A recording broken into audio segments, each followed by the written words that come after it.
फायदा घेताय का? ए काय बोलास रे तू? काय बोला? काय बोला? मी फायदा उचलतोय. पाहिलं ते फायदा उचलतोय. मी फायदा उचलतोय.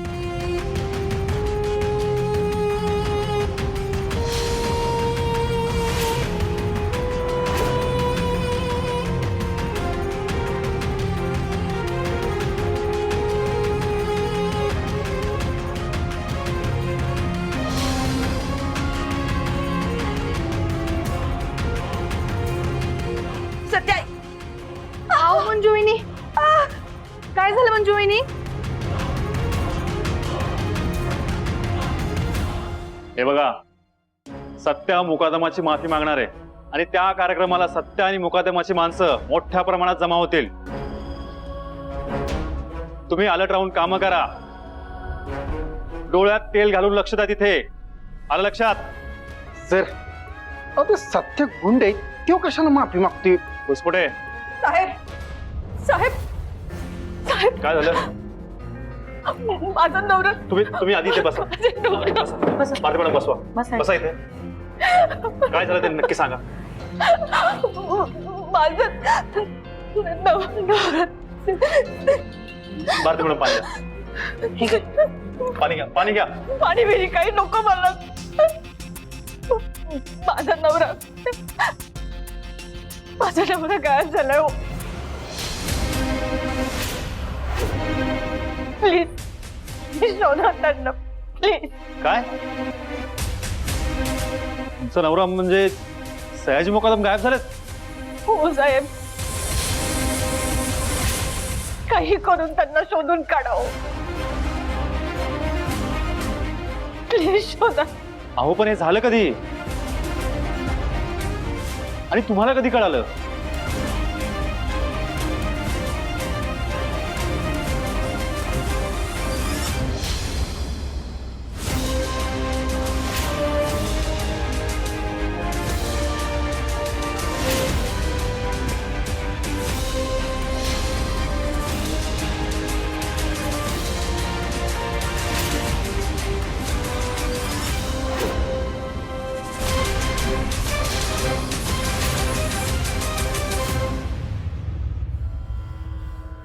हे बघा, तुम्ही शांत व्हा, रडू नका प्लीज.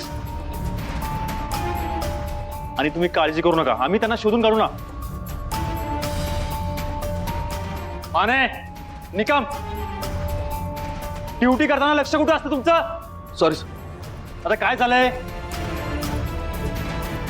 सॉरी बोलून चालणार आहे का? ड्युटी करताना गप्पा मारत असाल तुम्ही. बरं मॅडम, तुमचा कोणावर संशय आहे का?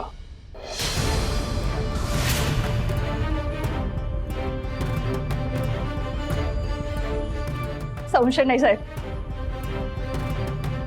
माझी खात्री आहे हे सगळं ना त्या सत्या सुर्वेनीच केलं असणार आहे.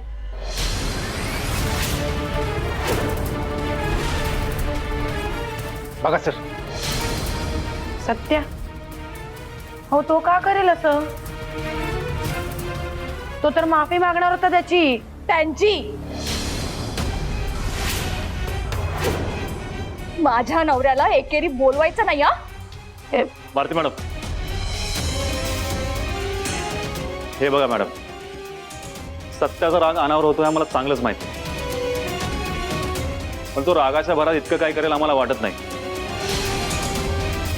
अहो, त्यांनी स्वतः कार्यक्रम आयोजित केला होता तुमच्या नवऱ्याची माफी मागण्याचा. साहेब, ह्या सत्यासारखी राजकारणी लोक आहेत ना,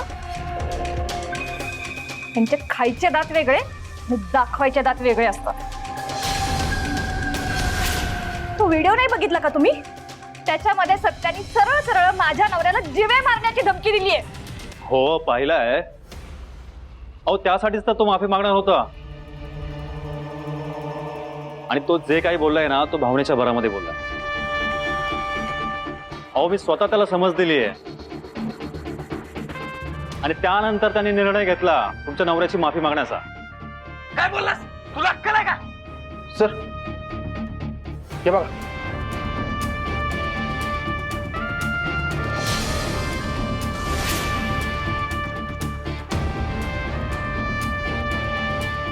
साहेब, बघितलं ना, इथं तुम्ही माझ्याशी त्याची बाजू घेऊन बोलताय आणि तो काय करतोय बघितलं ना. त्या सत्यानीच माझ्या नवऱ्याला किडनॅप केलं असणार आहे. माझ्या नवऱ्याच्या जीवाचं जर बरं वाईट काय झालं ना तर ठीक आहे, असं जर असेल ना तर सत्या कायद्याच्या हातातून सुटणार नाही. मी शब्द देतो तुम्हाला. काय बोला मी फायदा उचलतोय. पाहिलं? सत्या सोड. सत्या सत्य सोड त्यांना. अरे पत्रकार आहेत ते, सत्य सोड. लोकशाहीवर हल्ला करताय तुम्ही. सोडा त्याला. सोड. काय माझं सत्य सोड त्यांना. सत्य सोड. शांत हो.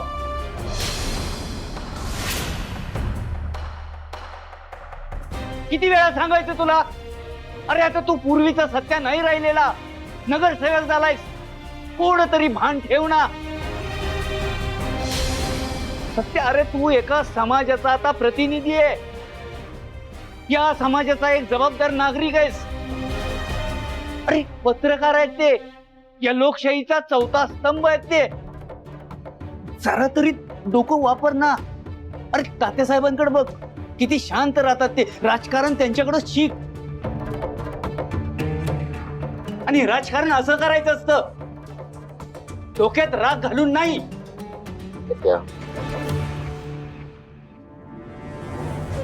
सर्वप्रथम मी सत्याच्या वतीने तुम्हा सगळ्यांचे अतिशय हात जोडून माफी मागतो, दिलगिरी व्यक्त करतो.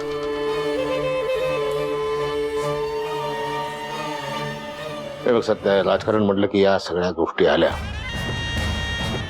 चिखलफेक होणार, चिंतोडे उडणार, मग चिडायला लावतील तुम्हाला. पण आपण गोष्टी संयमानं हाताळायच्या, डोक्यावर बर्फ ठेवून काम करायचं. लक्षात ठेव. बळवंत, हा. सत्याला घेऊन तुम्ही आज जावा.